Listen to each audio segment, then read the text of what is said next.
ये एक hollow cylinder है, मतलब अंदर से ये सिलेंडर खोखला है, खाली है। ये एक सॉलिड सिलेंडर है, मतलब ये अंदर से भरा हुआ है।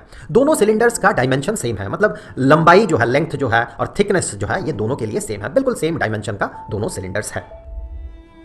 ये जो हिस्सा आपको दिख रहा है और ये जो हिस्सा आपको दिख रहा है, इसे इस सिलेंडर का बेस कहा जाता है, सर्कुलर बेस।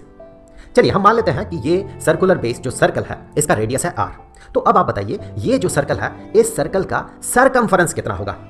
हमें पता है कि सर्कल का सरकमफरेंस होता है 2 × पाई × रेडियस ऑफ द सर्कल। हमें इस सिलेंडर का जो कर्व्ड सरफेस है, देखिए ये जो सरफेस है, ये इसका कर्व्ड सरफेस नहीं है, बल्कि ये प्लेन सरफेस है। ये जो सरफेस है, ये मुड़ा हुआ सरफेस, इसे कहा जाता है कर्व्ड सरफेस। सिमिलरली ये हो जाएगा इस हॉलो सिलेंडर का कर्व्ड सरफेस। हमें इस सिलेंडर का कर्व्ड सरफेस का सरफेस एरिया पता करना है, मतलब कर्व्ड सरफेस एरिया हम पता करेंगे। अब चूंकि दोनों सिलेंडर्स का डायमेंशंस सेम है, लंबाई मोटाई दोनों का सेम है, तो ऑब्वियसली दोनों का कर्व्ड सरफेस जो होगा वो सेम होगा। That mean curved surface area दोनों के लिए सेम होगा। तो इस सॉलिड सिलेंडर को यहां से हटा देते हैं। हमने क्या देखा था कि इसका जो रेडियस है, सर्कुलर बेस का जो रेडियस है, ये है r। और चलिए मान लेते हैं कि इसका जो हाइट है, ये हाइट है h। और हमने ये भी देखा था कि ये जो सर्कुलर बेस है, इस सर्कुलर बेस का जो सरकमफरेंस है, वो सरकमफरेंस होगा 2 × पाई × r। अब हम क्या करते हैं, इसी सिलेंडर को यहां पर कॉपी कर लेते हैं।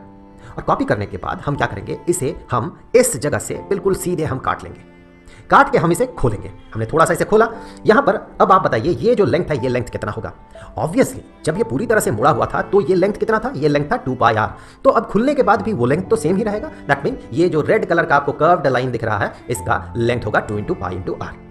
और हमने ये भी माना था कि इसका जो हाइट है, वो हाइट है h। इसे थोड़ा और खोलते हैं, थोड़ा और। इस तरह से आप खोलते जाएं तो आपको एक रेक्टेंगल मिलेगा। ये रेक्टेंगल कैसा है? इसका लेंथ है 2 पाई r और इसका ब्रेथ है h। हमें पता है कि रेक्टेंगल का एरिया होता है length into breadth. That mean इस रेक्टेंगल का जो एरिया होगा, वो एरिया होगा 2 × पाई × r × h। ये हो गया इसका लेंथ और ये हो गया इस रेक्टेंगल का ब्रेथ। अब ये जो एरिया है, इस रेक्टेंगल का एरिया जो है, ऑब्वियसली इस सिलेंडर का कर्व्ड सरफेस एरिया के बराबर होगा, क्योंकि इसी कर्व्ड सरफेस को काटते हुए हमने खोला और हमें ये रेक्टेंगल मिला। तो इस तरह से हम कह सकते हैं कि एक सिलेंडर का कर्व्ड सरफेस एरिया होता है 2 पाई r h।